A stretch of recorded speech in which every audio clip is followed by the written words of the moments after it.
मुझे एक बंदा 4 साल तक मेरे साथ रहता है, उसके लिए मैं शॉपिंग को छोड़ती हूँ, अपने घर में तवज्जो देती हूँ, अपनी बच्ची पे तवज्जो देती हूँ, लोहे लो के इस बंदे के साथ चलती हूँ कि मर्दों की तरह इसका साथ देती हूँ। ये कोई कमाई नहीं करता, कुछ नहीं करता, इसको बिठा के मैं खिलाती हूँ, इसकी सिगरेट तक के पैसे मैं देती हूँ।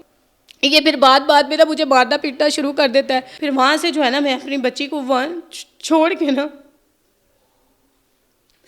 मेरी बच्ची छोटी मेरी गोद में होती है, ये बच्ची मुझसे छीन लेता उस औरत के सामने, और मैं उधर से वापस फिर आ जाती हूँ। फिर इसकी फैमिली को मैं साथ लेके जाती हूँ कि ये देखे मैं हूँ, मेरी बच्ची है 2 साल की, मेरे पास ऑप्शन कोई नहीं है। कराची की एक लेडी आती है सामने, वो कहती है जिसने मेरे साथ ना ऑनलाइन निकाह किया था, वो मुझे सारे प्रूफ देती है, यहाँ तक कि वो इसकी बहाना पिक्स भी मुझे देती हैं। 2 निकाह तो मेरे सामने आए हैं, तीसरा मैं हूँ और एक अपने घर में है। तकरीबन 4 से 5 शादियाँ।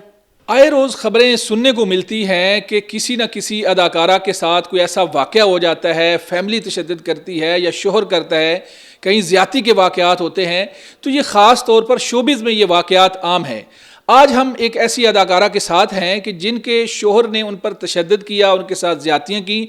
ये उनका दावा है, ये उनका कहना है, और जानने की कोशिश करेंगे कि ऐसा क्यों हुआ, क्यों मामला हुआ, कि आए रोज़ ये वाक़यात क्यों होते हैं, जैसे नरगस के साथ हुआ या इस तरह कई वाक़यात ऐसे हैं। तो ज़ारा के साथ ऐसा क्या मामला हुआ, ये स्टोरी जानेंगे। अस्सलाम वालेकुम। वालेकुम अस्सलाम। अच्छा, मुझे बताएं कि आपकी स्टोरी क्या है, आपके साथ क्या ज़्यादती हुई है, शोहर ने क्यों आप पर तशद्दुद किया, क्यों ज़्यादती की? सर, सबसे बड़ी गलती मेरी ये है कि मैंने एक ऐसे शख्स पे भरोसा किया जो मतलब बिल्कुल भरोसे के काबिल नहीं था, और अपनी मोहब्बत के जाल में फंसाकर। कौन सी मूवी आपने सबसे पहले की? सबसे पहले तो मैंने जो है ना वो बुलंदी फ़िल्म की, जो तेरी मेरी एक ज़िंदगी नसीमा अतर शाह की फ़िल्म थी। फिर उसके बाद पश्तो फ़िल्में मैंने बेशुमार की हैं, जिसमें बदमाशी ने मनिम, राजायम और इस तरह, यानी कि पश्तो जो है शाहिद खान प्रोडक्शन की मैंने फ़िल्में की। 4-5 साल मैंने काम किया और उसकी तरफ से मुझे अवार्ड भी मिला हुआ है। और अब मैंने अपनी ही फ़िल्म जो कि जिसमें लीड था मेरा गोलगप्पो, वो मैं प्रोजेक्ट कर रही थी 2021 में। तो तब ये शख्स मेरी ज़िंदगी में आता है। उसके दौरान या उस दौरान कोविड वगैरह स्टार्ट हो जाता है और काम वगैरह शोबिस का ठप हो जाता है। अच्छा, आपके शोहर का नाम क्या है? आमिर अब्बासी मेरे शोहर का नाम है। आमिर अब्बासी की और आपकी पहली मुलाकात कहाँ हुई और कैसे हुई? जी, मेरी पहली मुलाकात इनसे हुई थी, और शूटिंग चल रही थी, तो उस शूट के बाद मेरी इनसे मुलाकात हुई थी। तो जब इन शूट के बाद मुलाकात हुई, वहाँ पे हमारी बातें शातें हुई, नंबर एक्सचेंज हुए। फिर इन्होंने मुझे प्रपोज़ किया, मुझे कहा कि मैं FBR में हूँ। आपने चूँकि खुद फैसला किया और वो फैसला जो था वो आज आप उसको आप भुगत रही हैं। सर, मेरी फैमिली में कोई भी नहीं था, मैं शुरू से इंडिपेंडेंट थी। मैंने मुखलिस ही देखी थी, एक गरीब शख्स, क्योंकि मेरे पास तो पैसे की कमी नहीं थी, और मैंने ये देखा कि यार ये बंदा मुखलिस है और जॉब भी है इसके पास, तो चलो, एक पहले भी ये धोखा खा चुका है। सर, मेरे 1 साल तक इसके साथ अटैचमेंट रही है। 1 साल के बाद मैंने निकाह किया था, और 1 साल तक ये अपनी फैमिली से किसी से भी कोई नहीं मिलता था। मेरी फर्स्ट इससे यही थी कि ये अपनी फैमिली को मुझे मिलवाए, उसके बाद मैं शादी करूँगी। 1 साल तक आप मिलती नहीं उसको? जी बिल्कुल, 1 साल तक ये स्टिल बल्कि मेरे साथ ही रहा ये 1 साल तक। 1 साल तक कहीं घर में रहे? हाँ जी, मेरे घर में ही ये रहता रहा, क्योंकि मैं अकेली रहती थी, कहीं भी आना जाना होता था ये मेरे साथ ही रहता था। नहीं तो वो ऐसे रहना गलत नहीं था निकाह से पहले? नहीं सर, मेरी फैमिली को पता था ना, मेरे जो बहन भाई थे, जो मेरे साथ रहने वाले लोग थे, उनको पता था कि ये इसका आना जाना है। फिर इसके बाद ये प्रॉपर इसने उधर डेरा जमा लिया और मेरे साथ ही आना जाना, कि अपना ट्रस्ट भी कहता था कि मेरे आगे पीछे कोई नहीं है ना, ये कहता था। नहीं, एक गैर महरम मर्द है, उसके साथ आप दोस्ती करती हैं और 1 साल तक अब रहती हैं, तो क्या ये गलत नहीं था? सर, गलत इसलिए नहीं था क्योंकि शादी का इन्होंने पहले से हमने डिसाइड किया। निकाह तो नहीं ना हुआ था? नहीं, निकाह नहीं हुआ तो था। निकाह के बगैर ज़ारा आप कैसे एक मर्द के साथ पूरा साल रहीं और फिर अब आप परेशान हैं कि उसने छोड़ दिया? सर, जाहिर सी बात है, मुझे भी इसका ये कहता था कि मेरे आगे पीछे कोई नहीं है, ना मेरी फैमिली है ना कोई है। मैं जॉब करता हूँ, ये जॉब पे जाता था। नहीं, कोई भी सड़क से आएगा मुझे कहेगा कि मेरा आगे पीछे कोई नहीं, तो मैं क्या घर में रख लूँगा उसको? सर, वो बातें कुछ ऐसी होती है ना, क्योंकि इसने यकीन इतना ज़्यादा दिलाया था कि मुझे ब्लाइंड ट्रस्ट करना पड़ा। फिर उसमें इसका आना जाना, जैसे दोस्ती बढ़ती है, प्यार बढ़ता है। फिर उसके बाद हमने डिसाइड कर लिया 1 साल के बाद कि हम शादी कर रहे हैं। फिर उसके बाद हमने शादी की। शादी के फ़ौरन ही बाद मुझे पता चला कि इस बंदे का एक और निकाह है, जो कि UK में इसने किया हुआ था। आपके साथ भी निकाह में था और फिर उधर भी कर ली? जी सर, मेरे साथ भी निकाह में था, फिर उधर भी इसने निकाह किया हुआ था। वो इस तरह पता चला कि जब मेरी बेटी पैदा होती है और बेटी 1 साल की हो जाती है, तो उसकी बर्थडे की मैं फैमिली पिक्चर लगाती हूँ टिकटॉक पे, तो मुझे मैसेज आता है कि ये तो मेरा हस्बैंड है। तो मैं कहती हूँ ये आपका हस्बैंड कहाँ से है, ये तो 2 साल से मेरे साथ है। तो फिर उन्होंने कहा नहीं नहीं, ये तो 2018 में हमारी फेसबुक पे मुलाकात हुई थी और मैं एवरी मंथ आती हूँ, मतलब लाहौर मैंने इसको गाड़ी भी लेके दी हुई है रेंट पे। और वाकई इसके पास उस टाइम गाड़ी, मेरी शादी के बाद फ़ौरन जो है ना आल्टो गाड़ी इसके पास आई थी। फिर उसके बाद होंडा स्वीक इसने गाड़ी रखी 1 साल तक, जब मेरी बेटी की बर्थ हुई उसके बाद फिर इसने गाड़ी वापस की। तो वो कहती है गाड़ी वो मेरी ही उससे लेकर दी थी, लेकिन ये कहता था कि ये गाड़ी मैंने खुद परचेज़ की है, मुझे मेरी अपनी मतलब कोई फैमिली से मतलब इनकम हुई मिली थी, उसमें मैंने ये फैमिली ये जो है ना गाड़ी। अच्छा, मुझे बताएं कि उसने आपको मारा भी, कुछ ऐसा हुआ, कुछ तशद्दुद हुआ क्या आपके दरमियान? अब लड़ाई की वजह क्या है?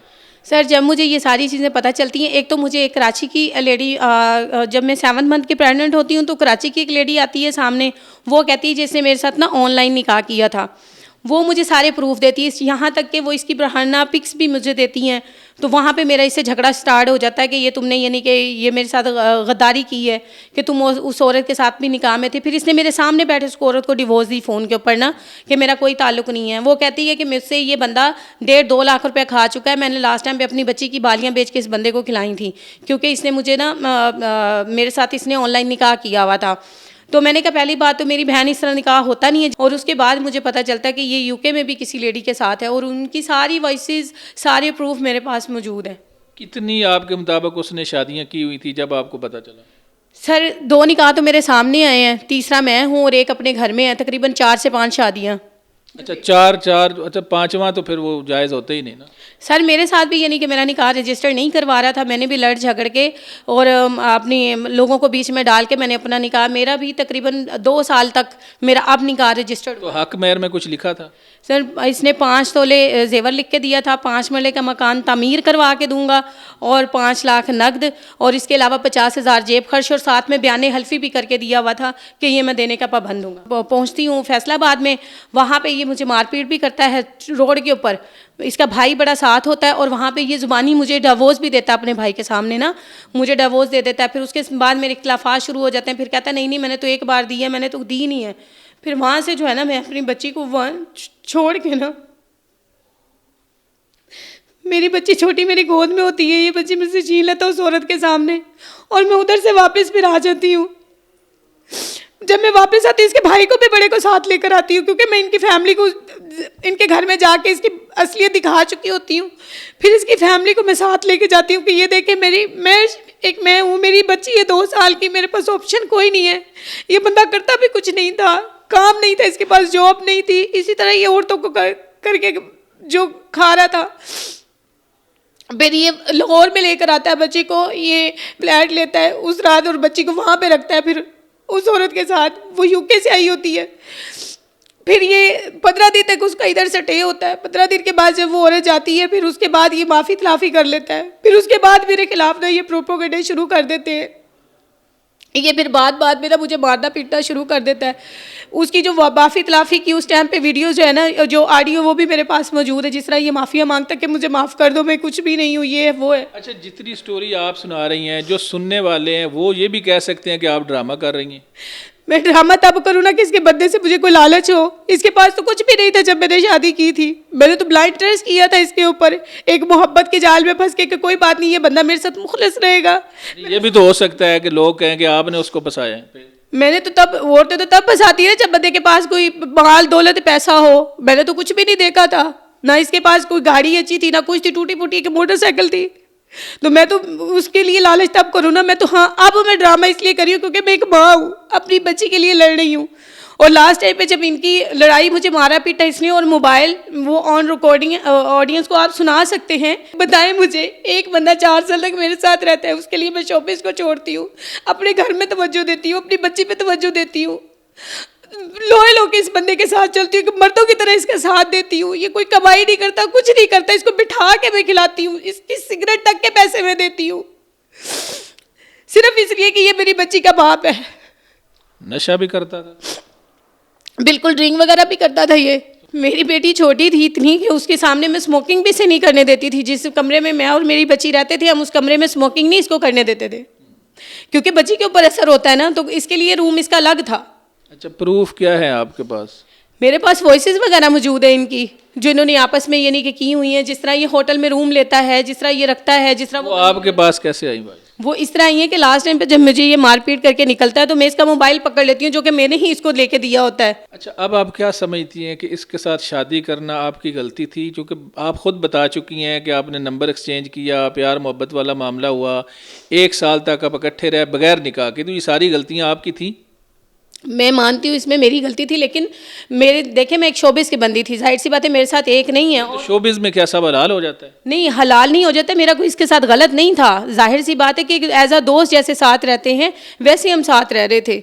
हमारे माशरे में तो देखें, हमारे माशरे में बगैर निकाह के एक मर्द औरत का एक जगह पे रहना तो इसको जायज़ करार नहीं दिया जा सकता। मतलब इस तरह से साथ रह रहे थे कि जैसे आए चले गए, प्रॉपर नहीं, मतलब आ गए चले गए। दुनिया कैसे यकीन करेगी कि एक घर के अंदर आप दोनों रहे बगैर निकाह के कि आपकी गलती नहीं है? सारे मेरे शूट वगैरह होते थे, जाहिर सी बात है मुझे किसी ना किसी की तो ज़रूरत पड़ती थी आउटडोर किसी को ले जाने के लिए, तो फिर ये मेरे साथ चले जाते थे। अब आप चाहती क्या हैं? अब क्या आपका मुतालबा है, क्या चाहिए आप? सर मेरा मुतालबा इतना है कि मुझे एक तो इस बंदे को एक्सपोज करना है जो कि सारी चीज़ें मेरे पास हैं। इसने एक नहीं, दो नहीं, तीन तीन लोगों की इसने ज़िंदगियाँ तबाह की हैं। वो कहता है जी अब मैं पंजाबियों में फंस गया हूँ, मैं अपनी बच्ची पंजाबियों को नहीं देना चाहता, इसलिए किसी न किधर मैं शगुफ्ता को मनाता हूँ। शगुफ्ता तब किधर थी जब शादी की थी, मेरे साथ की, यूके वाली से की, कराची वाली से की, तब शगुफ्ता किधर थी? जब 4 साल तक ये अपनी फैमिली से मिला नहीं तब शगुफ्ता किधर थी? अच्छा, मुझे बताएं कि चूँकि आप के साथ आपने फ़िल्मों में भी काम किया, पश्तो में भी, पाकिस्तानी जो दूसरी फ़िल्में हैं उर्दू उसमें भी काम किया, ड्रामों में भी काम किया, तो शोबिज़ की शख्सियात के साथ भी, जैसा आपने सबा कमर का नाम लिया, इसी तरह नरगस के साथ भी वाक़या हो चुका है, तो बहुत सारी बड़ी अदाकाराओं के साथ भी आपके ताल्लुकात होंगे, उनमें से किसी ने आपका साथ दिया? जी बिल्कुल, सारी फैमिली मेरे साथ है। सुहेल अहमद साहब हैं, फिर उसके बाद उज़ैर ख़ान हैं जो अभी फ़िल्म रेडबत्ती करके गए, उन्होंने तो बल्कि अपनी वॉइसेस वगैरह भी लगाई हुई हैं, शॉर्ट आउट भी दिए हुए हैं कि हम ज़ारा नूर के साथ खड़े हुए हैं। फिर और भी काफ़ी शोबिस के लोग हैं जिनकी मुझे कॉल्स आई हैं। चलें जी, बहुत शुक्रिया। नाजरीन, आपने ज़ारा की स्टोरी जानी। उनका कहना है कि शोहर ने उनके साथ बेवफाई की, छोड़ दिया, तशद्दुद किया, ज़्यादतियाँ की, पैसा भी सारा ये लगाती रहीं। उनका कहना है कि 35 से 40 लाख रुपए इनका शोहर जो है इनसे खा चुका है और अब वो जान छुड़ाना चाह रहा है। तो वो अपनी जंग लड़ रही हैं, इस जंग में ये कामयाबी होती हैं या नहीं ये तो वक्त बताएगा। हमें स्टोरी में इजाज़त दें, दोबारा हाज़िर होंगे। अल्लाह हाफ़िज़।